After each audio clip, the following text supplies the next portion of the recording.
층간소음 문제로 법원에서 아랫집 남편에게 징역 6개월형과 집행유예 2년을 선고했습니다. 도대체 왜 아랫집 남편은 이렇게 무거운 형을 선고받았을까요? 구독, 좋아요, 알림 설정 꾹 눌러주세요. 최근 사회적으로 주목받고 있는 층간소음 문제, 우리는 이에 어떻게 대처해야 할까요? 특히 우리 시니어분들에게 층간소음의 문제는 더욱 민감할 수 있습니다. 어제 법원에서 층간소음에 대한 재판을 받은 부부가 있습니다. 2021년 대전의 한 아파트에서 발생한 사건인데요. 어제 항소심 재판부에서 판결문이 나왔습니다.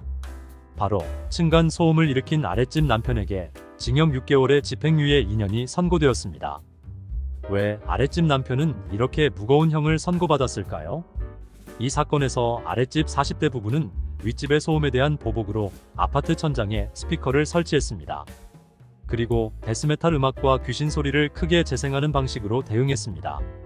이러한 대응은 2달 동안 10번에 걸쳐서 이루어졌고, 이 행동은 윗집에서 층간소음을 일으킨다는 생각에 그 행동에 대해 보복하기 위해 스피커를 설치한 것입니다. 이러한 행위는 결국 법적인 문제로 이어졌고, 아랫집 부부는 경범죄와 스토킹 처벌법 위반 혐의로 재판을 받게 되었습니다. 그 결과가 어제 발표가 되었고, 남편은 징역 6개월의 집행유예와 벌금형을, 아내는 벌금형을 받게 되었습니다. 재판 과정에서 이들의 행위가 윗집 가족에게 준 정신적 피해를 중요하게 고려했음을 알 수 있습니다. 이 사례를 통해 우리가 깨달을 수 있는 것은 층간소음 문제에 대한 보복이 결코 해결책이 될 수 없다는 점입니다. 오히려 이러한 행위는 법적인 문제를 야기할 뿐만 아니라 정신적인 피해를 줄 수 있어서 더 큰 사회적 문제를 일으킬 수 있습니다. 층간소음을 해결할 수 있는 방법은 없을까요? 첫 번째, 대화를 통한 해결 방법이 있습니다.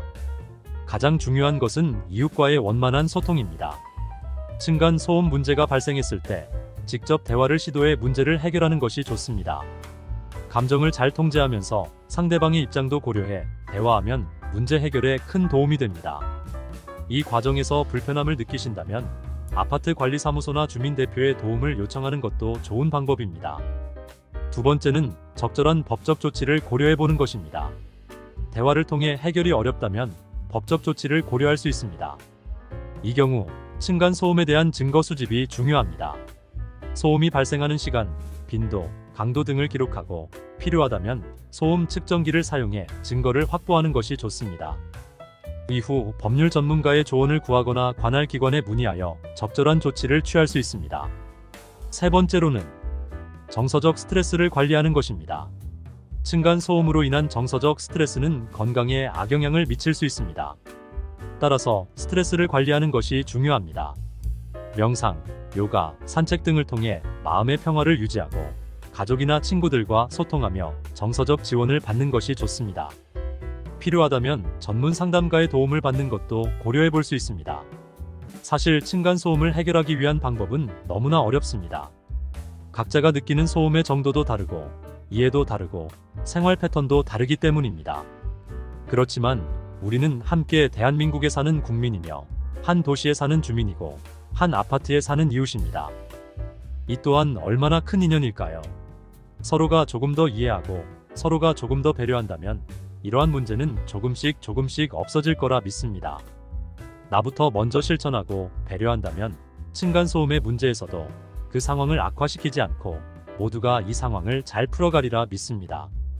우리 사회가 더욱 조화롭고 행복한 공동체로 발전하길 바라겠습니다. 감사합니다.